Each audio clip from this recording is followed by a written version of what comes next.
Ngozi said we are consuming 35 million liters. 35 million liters a day. With the population of 160 million naira. How many cars do we have in Nigeria? How many cars? 35 million is 1/3 of the entire population of Nigeria. How many cars do we have? It is not true. Some of those LCs that are established, you know, go and talk to Nimasa. The ship comes on the sea. Vessels go, offload from the sea, take the petrol to Cameroon and to Benin. Meanwhile, somebody at the port takes a piece of paper.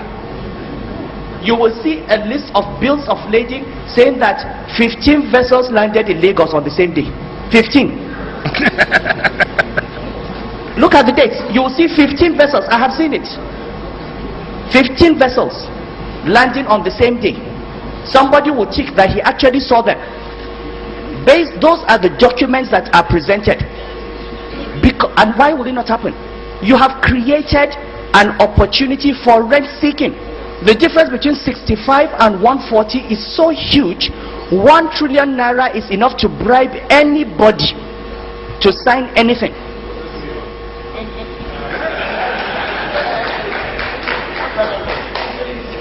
Okay, I'm ready to believe that 1 trillion cannot bribe all this. So maybe you need 5 trillion. The point I'm making is that we talk about corruption. But corruption thrives on opportunities that we create for people to be corrupt. And you need to shut off those opportunities.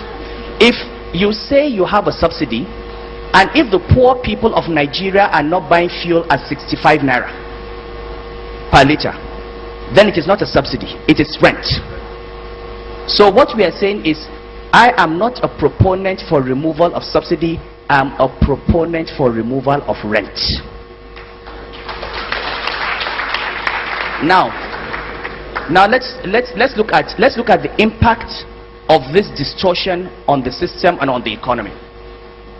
And let us talk about the areas that we are going. I'm speaking for Ngozi and for Dizani here and everybody. Let us talk about the things we all agree on. We all agree that there is corruption in government and that it needs to be addressed. We all agree that there is waste in government and we need to cut off our expenditure that is not reasonable. Okay? We all agree that government has been inefficient, that delivery has not been good, and that we need to improve on execution and delivery. Okay, so we're not here to debate that. And as Nigerians in the public and private sector, we are all responsible. I go to private sector meetings and they say government is so corrupt. I say, how many of you can swear that in your life you have not offered a government officer bribe? How many? Because corruption is the private sector that bribes public officers. So we all have to stop. So let us not argue about that. Let us agree that this is not the issue today. It's not about saying that the government has earned your trust. Now let's look at the impact on the economy of this subsidy. Between January, I'm giving you more facts, I mean other than facts given by the coordinating minister.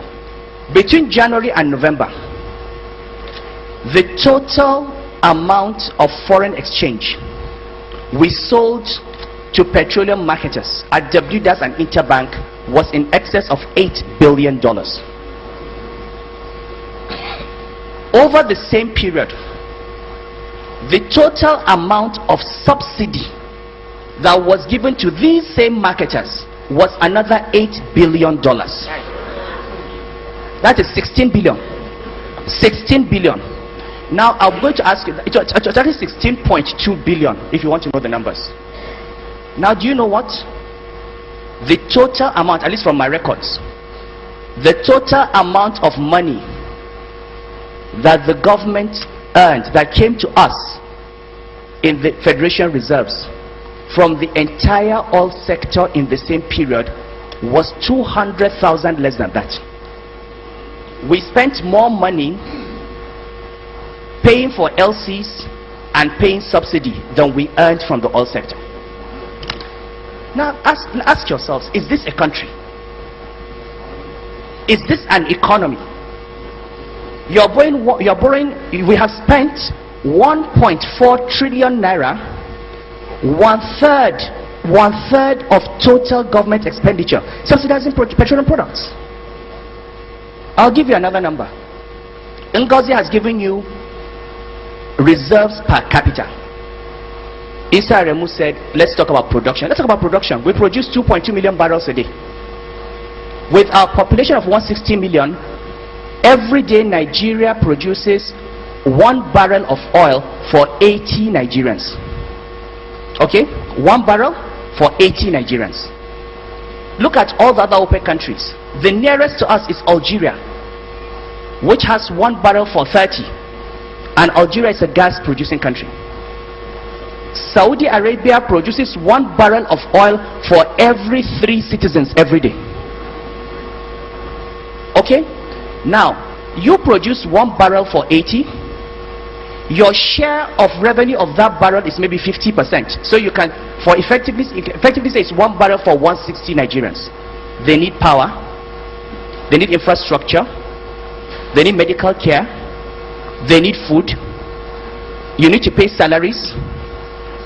Women are dying every day in childbirth. Children are dying of malaria. People are dying of AIDS. You need roads. You need petroleum subsidy. Please give me your hierarchy of priorities. What would you sacrifice? We are taking 1/3 of that money and paying petroleum subsidy, leaving 2/3. And out of that 2/3, Ngozi will tell you 70% goes to pay salaries. The same people are talking about government expenditure. If you say you are going to retrench workers at the civil service, they will be up in arms. How do you reduce salary? How do you reduce the salary bill? The same people that have said we want minimum wage of 18,000 naira are saying you are spending too much. Where is the money going to come from?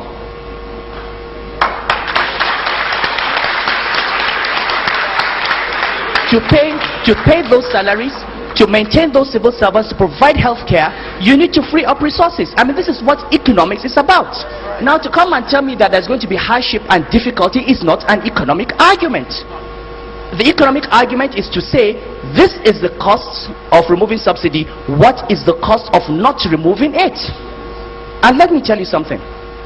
This government can continue paying this subsidy to 2015. It will not come down. But the next government will be saddled with a debt burden that it cannot maintain. And the Greece situation would be nothing compared to where we are. So, to think that, these decisions are not easy. Europe today is facing a crisis. In 2008, the price of oil crashed from $147 a barrel to $40. Up to the week to $37. Up till 2 weeks, 3 weeks before then, I was in Washington in the World Bank meeting. They had different models and projections. Oil price will never fall below $85 a barrel. It came to 37. The only reason this economy continued growing was that we had reserves of $62 billion, which are now down to 30. That was a shock absorber. We don't have that shock absorber today. If the oil price crashes again by 30-40%, if the naira goes to 200 naira to the dollar, when you can no longer pay salaries, when inflation goes to 18% because of monetized, printed money, then we will know what a crisis is. You have to prepare yourself. What happens? You can see Europe every day. What happens? China is slowing down. There's a property bubble in China. India has had inflation. The Reserve Bank has increased rates 12 times. Inflation has not come down. Brazil is slowing down. All the countries that provided the engine of growth in 2008 are in slowdown mode. Do you know what we are facing? Are you in this world? Meanwhile, instead of preserving your government balance sheet so that in the event of a crisis you can cope, you want to continue paying 1 trillion naira. 1 trillion naira in subsidy. To who? To who? No, sorry. No, wait.